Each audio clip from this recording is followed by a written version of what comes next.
Fala pessoal, tudo bem? Então hoje a gente vai ver como que a gente faz para avaliar a qualidade de uma modelagem de um banco de dados. Não tem a ver com a quantidade de tabelas, quantidade de colunas, mas sim com uma técnica chamada normalização que permite a gente avaliar tecnicamente se uma modelagem está ok, com pouca redundância ou não. Vamos lá, gente? Então vamos lá, vamos falar um pouquinho do que é a normalização e qual que é o problema que ela acaba solucionando, né? A gente tem aqui, por exemplo, a tabela superior, funcionário projeto. A gente tem algumas informações de quais funcionários estão alocados a quais projetos e a quantidade de horas que nós temos. Então, por exemplo, o José aqui, no primeiro projeto, ele tem 32 horas alocadas, no segundo, ele tem 7 horas e meia. Tá? Então, a gente consegue ver a quantidade de horas, o nome dos funcionários e os nomes dos projetos. Qual que é o problema? As informações do funcionário e dos projetos são armazenadas em outras tabelas. Né? A gente poderia ter esses dados em outras tabelas. Por quê? Se eu acabo repetindo a informação do nome, por exemplo, eu vou ter uma certa redundância com algo que eu já tenho na base de dados. E isso acaba prejudicando, a gente acaba utilizando mais espaço de armazenamento. E até para a atualização dos dados, isso se torna um problema, porque aí eu preciso atualizar mais de uma tabela. Tá? Como que a gente pode fazer para resolver isso? A normalização ela serve para evitar essa redundância, esses valores repetidos de dados. E ela também valida se os atributos, que são as colunas, né, pertencem realmente às entidades, que são as tabelas que a gente está analisando. Então eu quero ver se naquela tabela todas as colunas fazem sentido estarem dentro daquela mesma tabela. Tá? Para isso, existe um processo que a gente consegue adotar sequencial para verificar se as tabelas estão aderentes ou não, estão adequadas ou não. Então, a gente vai falar primeiro da primeira forma normal, em que eu consigo validar que as colunas que eu tenho na minha tabela tenham somente atributos atômicos. Ou seja, eu vou ter aqui colunas nome e sobrenome, ao invés da coluna nome completo. Por quê? Porque facilita depois a consulta. Quero buscar só por sobrenome, quero buscar só por nome. Mesmo a gente usando like, esse processo acaba sendo mais oneroso para o banco de dados. A gente também tem que garantir que essas colunas estejam no menor nível de detalhamento, né? Por isso que eles são chamados de atômicos. Então, eu posso quebrar um endereço, como Rua da Figueira, né? Eu posso dividir em colunas logradouro, endereço, número e complemento. Tá? Uma outra questão é que ela não permite que eu tenha colunas com atributos que sejam compostos ou multivalorados. Então, mais de um valor na mesma coluna. Isso também é um problema na hora da gente fazer consultas. Tá? Então, vamos ver aqui um exemplo de uma tabela que não foi normalizada ainda. Então, imagine que você chegou numa empresa, tem essa estrutura de tabela, e aí você quer avaliar se ela está adequada ou não, se ela está na melhor forma normal possível. Tá? A gente percebe aqui uma repetição de valores na coluna locais. Isso para consulta também é um problema, que a gente precisa quebrar os locais e na hora de for exibir esses dados, a gente teria que fazer alguns ajustes para exibir de forma corretamente. Então, eu tenho um atributo multivalorado. O que a gente pode fazer? A gente pode aplicar a primeira forma normal, e quando a gente tem esse atributo multivalorado, a gente separa essa informação numa outra tabela. Então, eu vou criar aqui a tabela departamento, que vai ter as informações do nome do departamento, quem que é o chefe, e uma outra tabela, departamento locais, que às vezes você tem um RH em mais de um local, em mais de uma cidade. Tá? Então, isso já resolve, a gente acaba aplicando a primeira forma normal, removendo esses atributos multivalorados. O que a gente pode fazer ainda? A gente pode avaliar se a tabela está na segunda forma normal. Então, qual que é o pré-requisito para isso? Ela tem que estar na primeira forma normal e ela utiliza um conceito chamado de dependência funcional. Então, esse conceito pode parecer complexo, mas a gente vai exemplificar aí no próximo slide para ficar mais claro para vocês. Em uma entidade E, sendo x e y atributos de E, dizemos que y é dependente funcional de x se cada valor de x estiver associado a um valor de y. Legal, não faz muito sentido, né? Se a gente só ler esse texto aí, fica difícil da gente entender o que isso quer dizer. Na prática, a gente fala ó, que o atributo x determina funcionalmente o atributo y. Então, por exemplo, o número de pedido determina o prazo de entrega. Se eu não tiver o número de pedido, eu não consigo determinar o prazo de entrega. Né? Se eu não tiver pedido, consequentemente, eu não vou ter aí uma data de entrega. Tá? Então, vamos ver aqui um exemplo de uma tabela que já está na primeira forma normal. Já tirei aqui os atributos multivalorados, né? Então não existe aí nenhum atributo multivalorado, aqui é um local, é uma única região, uma única cidade. O que a gente tem que fazer? Ó? Primeiro, a gente vai avaliar qual que é a chave primária dessa tabela. A chave primária aqui é uma chave composta de ID funcionário e ID projeto. Então, todos os outros campos, todas as outras colunas, tem que ter alguma dependência, toda parte dessa chave primária. Então, tem aqui ID funcionário, ID projeto, que definem a quantidade de horas que um funcionário vai estar atuando. Então, para cada funcionário, eu preciso saber qual projeto que ele está para definir a quantidade de horas que ele vai atuar, né, para eu poder filtrar essa informação. Eu tenho que fazer isso para todas as colunas. Então, eu vou fazer isso para nome do funcionário, nome do projeto e local. Então, aqui a gente verifica que o ID funcionário e o ID projeto determinam funcionalmente a coluna horas. E se a gente tirar o ID funcionário ou o ID projeto, a gente não consegue definir a quantidade de horas. Né? Se eu excluísse aqui o ID projeto, eu não sei a qual projeto que a gente está alocando as horas daquele funcionário.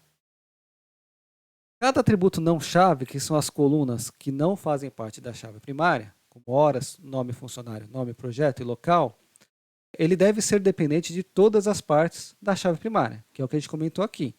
Então, horas é totalmente dependente de ID funcionário e ID projeto. Então, o que a gente tem que fazer? Vamos aplicar essa mesma lógica para as outras colunas.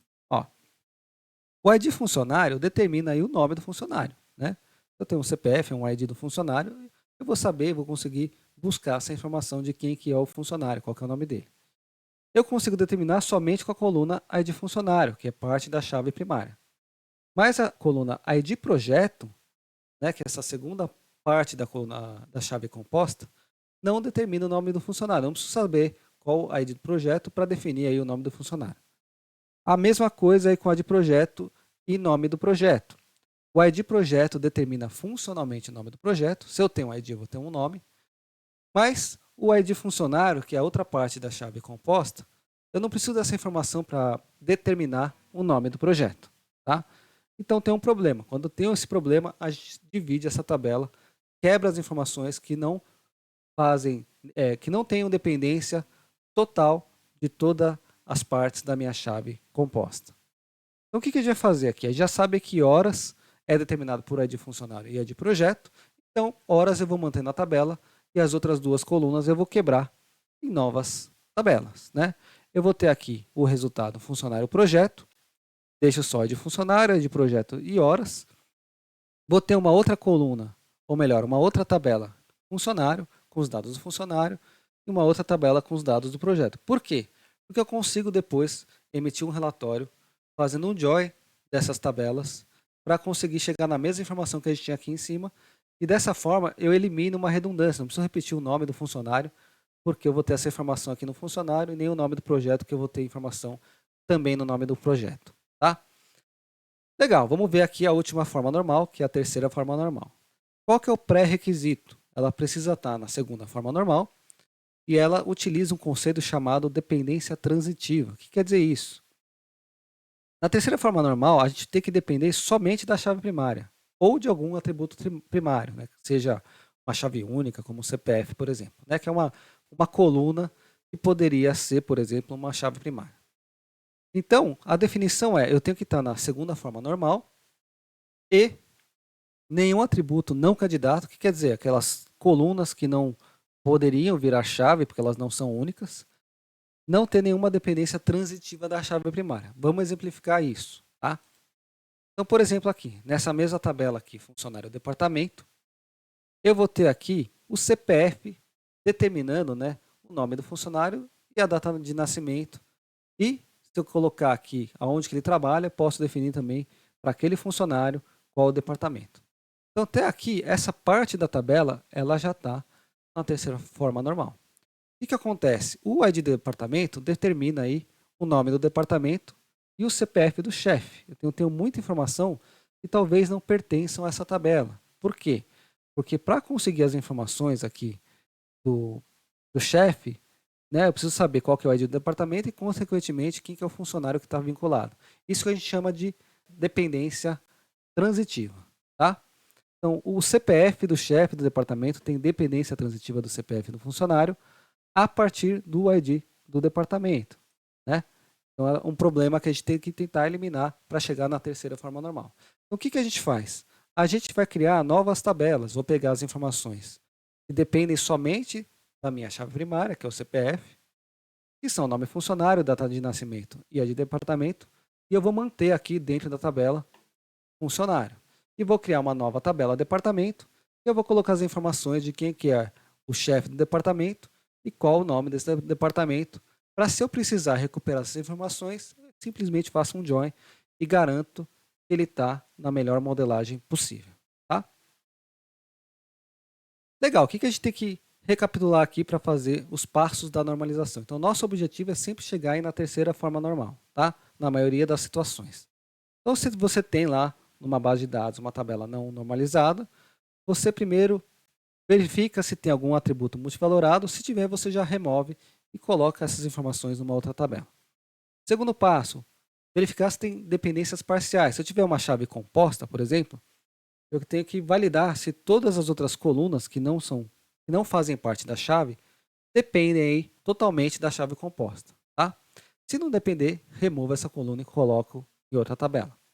E por último, a gente vai validar se tem alguma dependência transitiva. Se tem uma tabela que é determinada por uma coluna que não é chave. Por exemplo, o ID departamento determina aqui o nome e o CPF do chefe do departamento.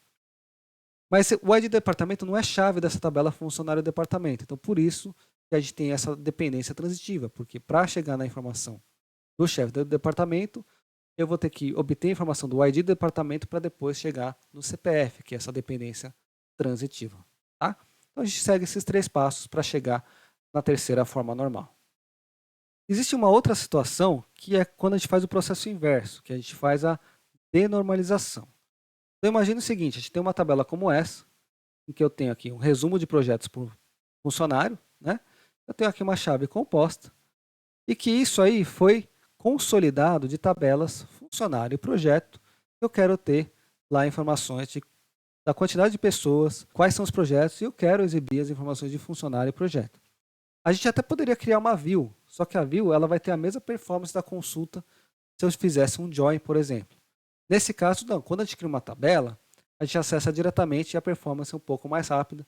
Isso para situações que eu tenho que fazer consulta com muitos dados, com milhares de registros, isso facilita o processo de consulta e de análise de dados. Tá?